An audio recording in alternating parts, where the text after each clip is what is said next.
अस्सलाम वालेकुम दोस्तों। आज हम बात करेंगे पाकिस्तान बजट FY 2026 से 27 की और जानेंगे कि इस बजट में आम आवाम, मुलाजमीन, कारोबारी अफराद, प्रॉपर्टी सेक्टर और IT इंडस्ट्री के लिए क्या अहम ऐलानात किए गए हैं। सबसे पहले इकोनॉमी की मजमूई सूरत हाल पर नजर डालते हैं। गवर्नमेंट ने GDP ग्रोथ टारगेट 4% मुकर्रर किया है, यानी आने वाले फिस्कल ईयर में इकोनॉमी को मजीद ग्रो करने का हदफ रखा गया है। दूसरी जानिब इन्फ्लेशन टारगेट यानी महंगाई की मुतवक्का शरह 8.2% रखी गई है।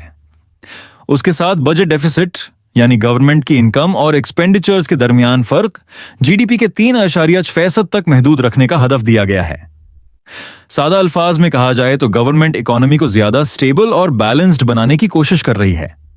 अब बात करते हैं मजमूई बजट साइज की। उस साल फेडरल बजट आउटले 18.77 ट्रिलियन रुपए मुकर्रर किया गया है, जो गुज़श्ता साल के मुकाबले में ज्यादा है।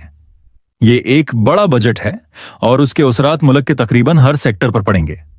अब आते हैं उस खबर की तरफ जिसका सबसे ज्यादा इंतजार सैलरीड क्लास कर रही थी। सैलरीड क्लास रिलीफ यानी तनख्वाह पर काम करने वाले अफराद के लिए सहूलतें। उस बजट में मुख्तलिफ इनकम ग्रुप्स के लिए इनकम टैक्स रेट्स में कमी की गई है।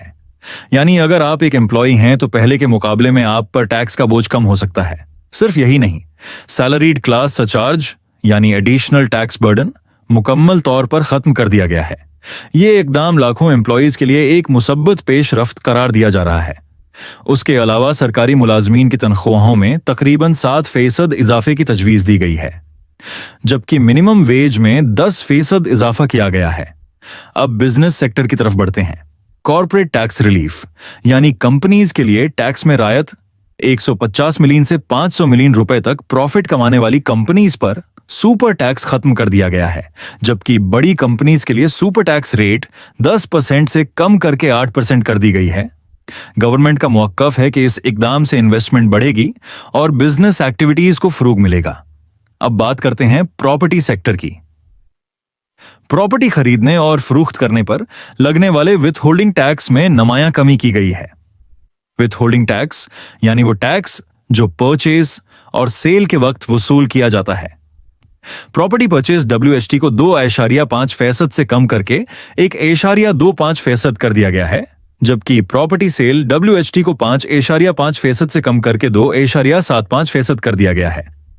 माहिरीन का ख्याल है कि इस फैसले से रियल एस्टेट मार्केट में नई एक्टिविटी पैदा हो सकती है।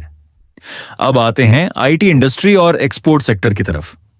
IT एक्सपोर्ट फिक्स टैक्स रजीम को जून 2029 तक एक्सटेंड कर दिया गया है। एक्सपोर्ट सेक्टर WHT में भी कमी की गई है, जबकि कार्ड ट्रांजैक्शन WHT सिर्फ 0.5% रखी गई है। एक और अहम ऐलान यह है कि कैपिटल वैल्यू टैक्स को खत्म कर दिया गया है। कैपिटल वैल्यूटीक यानी एस्टस और कैपिटल पर आयद किया जाने वाला टैक्स, ये इकदामात खास तौर पर IT इंडस्ट्री और एक्सपोर्ट सेक्टर के लिए खुश आइंद समझे जा रहे हैं। अब बजट के एक नहायत अहम हिस्से पर नजर डालते हैं। डेट सर्विसिंग यानी मुल्की कर्जों की रिपेमेंट।